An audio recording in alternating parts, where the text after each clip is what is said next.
Ассалаумағалейкум. Қалдарыңыз қалай, қадірменділер? Шавкат Рахмонов 2027 жылдың басында қайта оралады. Кешелі бері осындай ақпарат тарауда әлеуметтік желілерде. Оған түрткі болған мына бір видео шығар. Кадрда Асу мен Шавкат күресіп жатқан жерінен түсіріп алған. Шавкатқа қарағанда әлдеқайда кішкентай Асу, бұған қарамастан оны лақтырудың жолын қарастырып жатыр.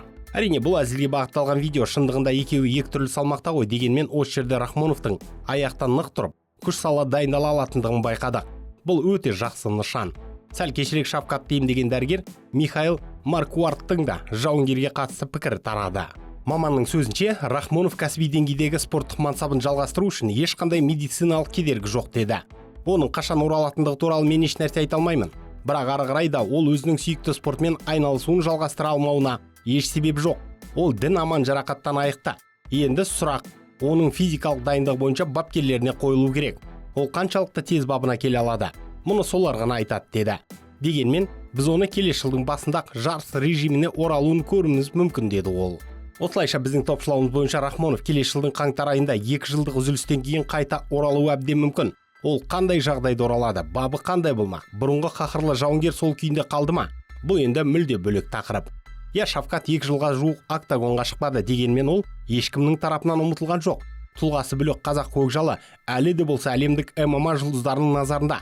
Керек десеңіз, оның дәл қазіргі жарақаттан айығып жатқан сәттерінің өзін бәрі қадағалап отырғаны анық. Әсіресе осы дивизионның чемпионы Ислам Махачев тарапынан да бақылауда екені сөзсіз. Ал Майкл Моралестің мына бір видеосы тіптен жан-жақты қызығушылық туындатты. Мұнымен ол не айтқысы келді деп көпшілік ойлануда. Бірақ емеуріні түсінікті. Қайта оралсаң, сен мен шығамын деген кейпі ғой. Жартылай орта салмақ оғландары Шавкатты ұмытпады. Қатардан да шығармады. Ал бұл біздің батырға қосымша мотивация екендігі сөзсіз. Бәріміз наматтың оралуын тағатсыздана күтіп жүрміз. Ең бастысы, әрине қазір денсаулық. Бұл жолы асықпау керек Шавкатқа. Былтырғы қателігі өзіне де сабақ болған шығар. Естеріңізде болса, 2025 жылдың жазында да оған қатысты осындай ақпараттар шыққан еді.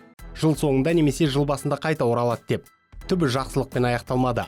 Рахмонов толассыз жаттығуларға ерте кірісіп кетіп, тізесі оңалып болмай, оны қайта зақымдаған еді. Бірақ бұл жолы ол Германияда емделді. Неміс мамандары оның толықтай айыққанына сенімді. Енді ондай қайталана қоймас.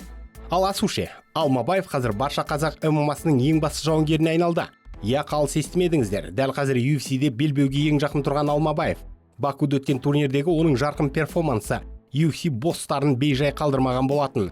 Шарлес Джонсонға қарсы қолданған Нибар әдісінен кейін қарашадай қазақ қазір чемпиондыққа басты үміткерлердің қатарынан орын алды. Ол қазір тізімде 5-ші.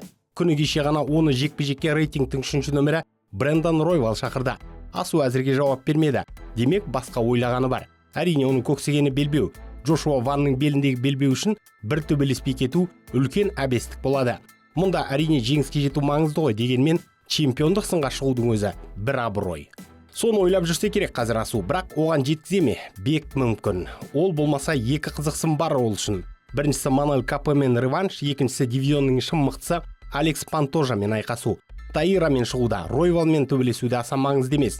Өйткені Алмабаев деңгейін дәлелдеп тастады. Қазіргі сәтте қазақ 3 жеңісті серияда тұр. Ал ол үшін тағдырлы жекпе-жек КП-ден ұтылу болған секілді. Сол кезде ол қатты сынға ұшыраған болатын халық тарапынан. Кейін ол бұл үшін ренішін де білдірді. Ал шын мәнінде сын оны қатты қамшылапты. Содан кейін UFC-де ол бұрын соңды жасамағанды жасады. 2 кездесуін қатарынан мезгілінен бұрын аяқтады. Екеуінде де ерекше тәсілдермен. Мұнымен ол әрине өзінің мықты тұстарын аша білді. Перес тұту әсіресе өз күшіне сенімділігін арттырды. Ал Джонсон да Асу аса салқын қандылықпен жойды. Нибар әдісін жасауы тіпті оны қазір мұнда төселгенін көрсетеді. Си-Джей Вергара, Матеус Николау, Хосе Джонсондар сондай бір мықты болмаса да, Асу оларға қарсы күресті пайдаланған. Бұл тіпті сүреңсіз жекпе-жектер болған еді. Ал КП күрестің кейде өтпейтіндігін анықтап берді оған. Ал енді біз тіптен түрленіп шыққан осал тұсы байқалмайтын кіршіксіз файтерді көре бастадық. Байқағандарыңызда кейде жеңіліс жеңістен де артық пайдасын бере алады. Асуға енді осы бір жіпті үзіп алмау керек.